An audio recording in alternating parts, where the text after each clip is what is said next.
мэдээллийн хөтөлбөр зочин цагаар үргэлжилж байна. За бид өнөөдрийнхөө зочныг төрийн орноос бэлтгэн өргөж байна. За манай өнөөдрийн зочноор Улсын их хурлын гишүүн Батэрдэн өргөд оролцож байна. Сайн байна уу та? Сайн байна.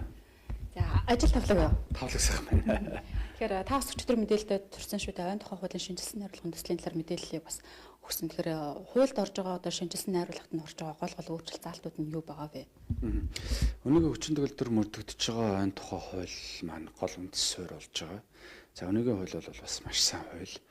Зайлшгүй өөрчлөх хэд хэдэн шалтгаан байна. Нэгдүгээрт хүлэмжийн зах зээл буюу одоо олон улсаас валют орж ирдэг хэлбэрийг бид нар хуулиндаа зайлшгүй тусгах хэрэгтэй байна. Тэгэхгүй бол нэг талдаа бид нар одоо гаднаас орж ирэх валют алдаад байна гэсэн үг. Тэгэхээр бид нар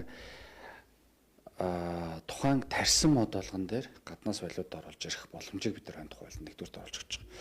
Хоёрдугаар та бүхэн маань бас анзаардаг байх хойд явахаар унаан хатсан модтэй. За хөнөөлт өргөнөөсөн бол ойрын төмөрт өртсөн, шатсан, босоо мөртлөө өгсөн моднууд их байдаг те.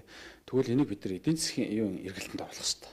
Эдийн засгийн эргэлтэнд оруулвал бид нар дунджаар 1.80 орчим төгрөгийн одоо эргэлт жилийн хугацаанд үүсэх юм нөхцөл байдал болчихж байгаа юм.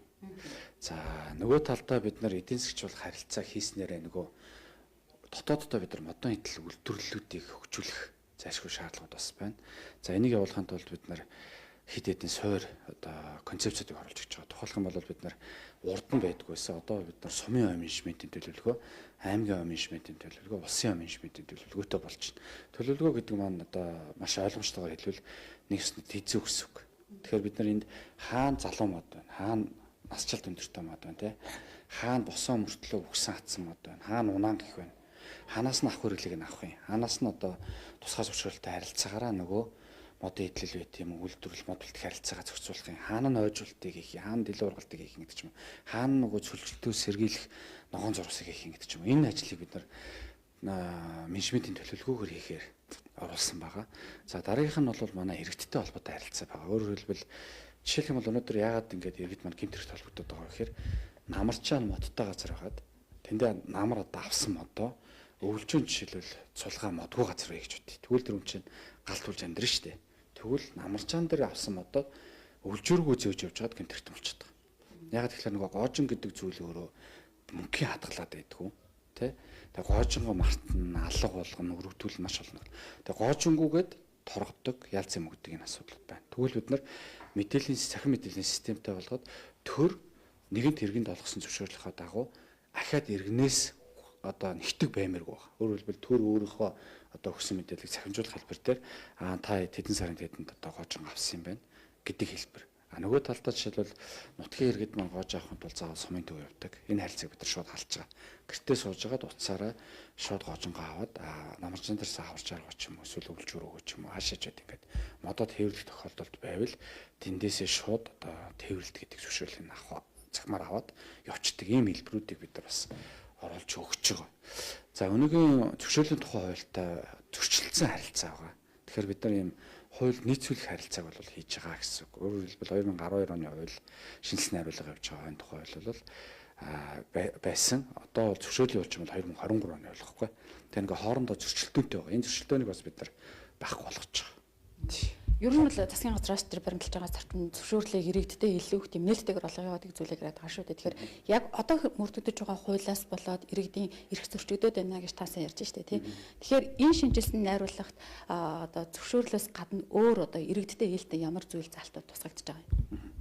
За дээрэс нь бол бид нар жишээлбэл моттой газар бид нар өөрсдөө амьдарч чаддаггүй. Тэгвэл нутгийн иргэдийг моттой газар тодорхой хэмжээнд амьдрах боломжийг бид нар нээж өгч байгаа. Дээрэс нь аялал жуулчлал байна. Зөөлөн аялал жуулчлал буюу одоо манай Хүсгэл аймгийн Жаргалтын гол гэж ярьдаг те Жаргаланд. Тийшээ очисон хүмүүс хүн одоо гол дээр очиж буцчихдаг. Ягаад тэгэхээр ойн оройтой байхгүй. Тэгвэл ойргоо орох харилцааг бид нар нээж өгч байгаа. За нэг аялал жуулчлалтай холбоотой харилцаан дээр төр зөвхөн өөрийн усын төсөв буюу орон нутгийн төсөв өрөнгөөр нөгөө хөнөөлж авчтай тэмцдэг ч юм уу, ойрын тэмэртэй усан зэрэглэх ажил дээр тэмцдэг ч юм уу, ойрын төмөртэй тэмцэх ажлыг төрөөс мөнгө гаргаад идэв. Тэгвэл аж ахуй нэгжүүдэд тодорхой хэмжээнд ашиглуулах хэлбэр дээр өөрсдөд нь тодорхой гадалбаг нь хариуцуулаад тэр хэсэг газрыг та өөрөө хариуцаа. Иргэд мөн адилхан те. Хотел нөхөрлөл гэж орж ирж байгаа. Жишээлбэл иргэдийн хувьд. Тэгээд хариуцуулаад тодорхой хэмжээнд гэрээгээр хариуцуулаад удаан хугацаагаар тэр орчмынхаа газар дээр хөнөөлж авч организмгүй байх, хойрын төмөр гарахгүй байх гэдэг ч юм уу. Энэ асуудлуудыг бид нар бүрэн шийдвэрлэж өгч байгаа. Нөгөө талдаа эрх зүйн маш ойлгомжтой харилцааг бид нар хийж өгч байгаа. Саяны ахуй хэрэглээний төлөөний бодноос гадаад. Одоо манай малчтын хувьд бол малын хашаа орооныхоо шургааг авч чаддаг асуудал байна. Тэгвэл энийг бид нар хуулинд маш ойлгомжтой байдлаар оруулж өгч байгаа. Шургааг авах ёстой.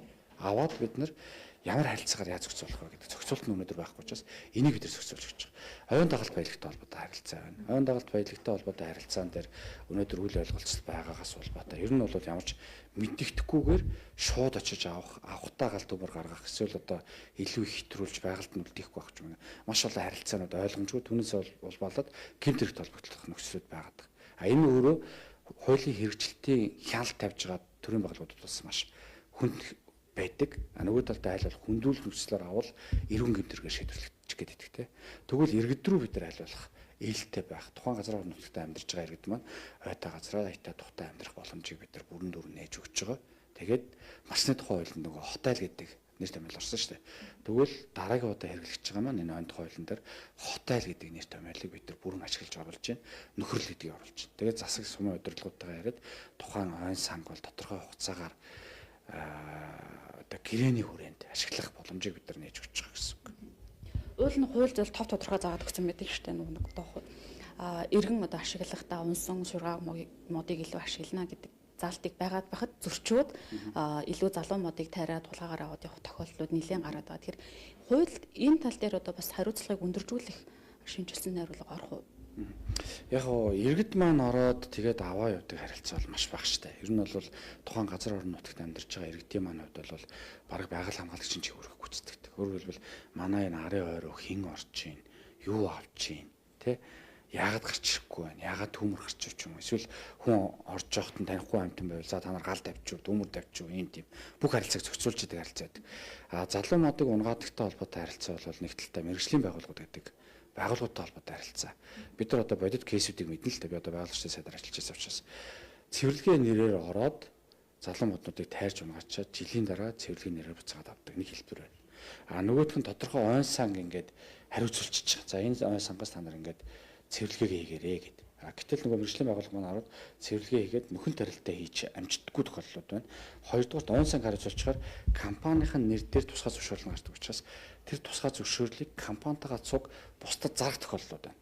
Тухайлх юм бол бид нар энэ хэдэн га байдیں۔ 100 га талбайтай ойн сан дээр бид нар цэвэрлэгээ хийн гэж авчаад тэргээ зарчдаг. Цэвэрлэгээ хийж зарчдаг. Тэнгүү дараагийн авсан этгээд нь очихоор аймаг удирдлагч өгдөг, сумын удирдлагч өгдөг гэхээр та нөхөн тарилтаа хий. Тэгэхээр шинэ худалдан авсан би дөнгөсөө худалдаж авсан би нэмэгдэхгүй байна. Гэтэл нөгөө худалдсан нөхөр нь ализаны цэвэрлэгээгээд мөнгө олгоор авсан баг чинь. Тэгэхээр энэ бол яг өнөөдрийн хуулийн зорилго болчихдог. Энэ өөрөө өнөөдөр зөвшөөрлөг барилтад зөрчилдөж байгаа харилцаа байхгүй. Тэгэхээр бид нар энийг маш ойлгомжтой болгож л өгч байгаа гэсэн үг. Гол нь тухайн нутаг оронд амьдарч байгаа иргэд байгаль хохирдгүй байх үндсэн зарчим. За одоо самар байна. Байгалийн дагалт, ойн дагалт байлаг. Тэгэхээр самар дээр жишээлбэл хотоос бахан компаниуд очиж ажиллаад самрын ав авчдаг. Тэгвэл бид нар ойн тухай хуулийн дээр нутгийн иргэдийг нэг номер тавьж байгаа. Иргэд өөрсдөө орлогочих хэвээр. Иргэд өөрсдөө байгалийн ойн дагалт байлагыг нэг номерт одоо ашиглах энэ бүр эрхийг бид нар нээж өгч байгаа гэсэн үг. Та түрүүн бас ярианыхын дурдлаа л да аж ахуйн нэгжүүдийн үйл ажиллагааг илүү бас идэвхжүүлнэ гэж ярьж байна. Одоогор л нэг тийм яг модон хэлэл үйлдвэрлээд явдаг аж ахуйн нэгжүүд бас төөхөн цогтой байдаг баг. За миний мэдгэн би бас их хялгантад байсан болохоор сайн санаад байна. Модны үйлдвэрүүд их байдаг байсан. Тэрнээсээ болоод ер нь ойн тухай хууль чангарснаас болоод тэр үйлдвэрүүд хаагдаад явчихсан зүйлүүд ажиглагддаг шүү. Тэгэхээр энэ хууль дээр ер нь аж ахуйн нэгжүүдэд яаж дэмжих гэдэг вэ? Бие эдийн засаг буюу ер нь бол бид нар модноос юуж үлдээдэггүй л байх хэвээр. Тэгэхээр төрийн орж ирж байгаа эдийн засгийн урамшууллууд байгаа. Дээрээс нь татварын хөнгөлтүүд байгаа. Хуулинд тусгаачлан зааж өгч байгаа. Тухайлбал нь бол манай Хүсгэл аймгийн Жаргалант сумын хогийн цаг гэхэд бараг 60% нь модны үрдс баг. Маш харамсалтай. Тэг аваад бие эдийн засаг буюу биомасс эдийн засгийн үйлдвэрлэгээд одоо шахмал түвшний үйлдвэр байгуулахад төрөөс нэм хөнгөлтөө зээл болох харилцаа ч юм. Тэ тухайн хожуулуудыг тайрж аваад одоо хоогод ороход битүү хожуул байдаг. Тэрийг тайрж авах эрхийг нэгээд тайрж аваад тэрүүгээр модон идэл хийх. Одоо аяхан шаацсан гээ ширээн дээр тавьдаг. Эсвэл одоо энэ дэдгийн 50 өрөөд ч юм уу тэ гар дор хэрэглэдэг хүмүүсийн өдөр тутмын хэрэглэдэг юм бүтээгдэхүүнүүдийг үйлдвэрлэх боломжуудыг бид нар бүгдийг нээж өгч байгаа. Энэ дээр төрөөс эдийн засгийн урамшуулалттай болгож байгаа. А дээрэс нь ойжуулалтын сан гэж бий болгож байгаа. Ойжуулалтын сангаараа дамжуулаад бид нар тэн цугларсан мөнгнөөс эргээд тэр ПО эдийн засаг буюу тодорхой их үүсвэрийн санхүүжилтийг бид нар тэнд бэлэн одоо гаргадаг тогтолцоог нь бүрдүүлж өгч байгаа жишээтэй байгаа. Тодорхой хэмжээнд татварын хөнгөлтүүдийг бид нар оруулах хэрэгтэй. Яг тэгэхээр 2024 оны улсын хурлын сонгуулиас ахуулаад бүжигдсэн хөгжлийн хүрээнд бол татварын ялгамжтай бодлого байх хэрэгтэй гэдэг концепц явсан. Тэр хүрээндээ бол юмнууд нь бол бүгдийг нь бол хуулинд яг тусгаачлаад оруулаад өгсөн байна. Ашиглах, зарцуулах эрхийг нь бол олгочлоо шүү дээ. Тэгвэл эргүүлээ бид нар ойгоо нөхөн сэргээх хэрэгтэй. Нөхөн сэргээхэлт дээр ямар өөрчлөлт орж байгаа юм? Нөхөн сэргээлтийг бол бид нар үүргэжүүлж өгч байгаа. За иргэнд зөвхөн эрх олгоогүй, үүргийг бас бидэрт олгож байгаа. Хоёрдугаар аж ахуйн нэгжүүдийг бид нар үүргэжүүлж байгаа. Тухайлбал эдийн засгийн хөшүүрэг байх хэрэгтэй.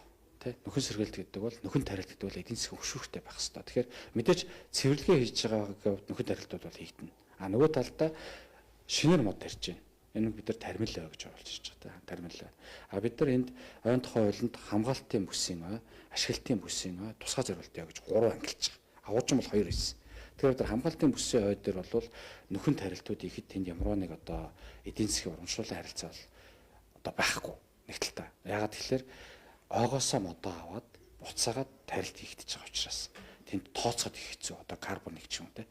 А ашиглалтын бүс буюу нөгөө шинээр тарьж байгаа таримлын ойск төр тарьсан хэсгийг өөртөнд гурвалсан гэрээгээр ашиглуулах юм уу эзэмшүүлэх гурвалсан гэрээ байгуулад тэн дээр хүлэмжийн зах зээлээс орж ирэх мөнгөний тооцож өгöd нөгөө мод тарих тоолонд би олон улсаас мөнгө авна гэдэг энэ хэлбэрийг өөртөө нэгтгэж байгаа. Тэгэхээр тэр хүн эдийн засгийн хувьд маш хөшүүртэй болж байгаа гэсэн үг.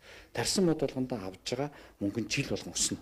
Яг тэгэхээр мод өрөөсөлт явагдаж байгаа. Тэгэхээр хүчил төрөгч ялгаруулад нөөц төрөгчийн хийг шингээж байгаа шингээлтүүд чинь өөртөө явагдаад эхэлж байгаа учраас тэнд бэлэн мөнгө авах боломжууд нь шууд бүрдчих. Одоо нэгсэндээ доллар авах боломжуудыг бүрдүүлж өгч байгаа гэсэн.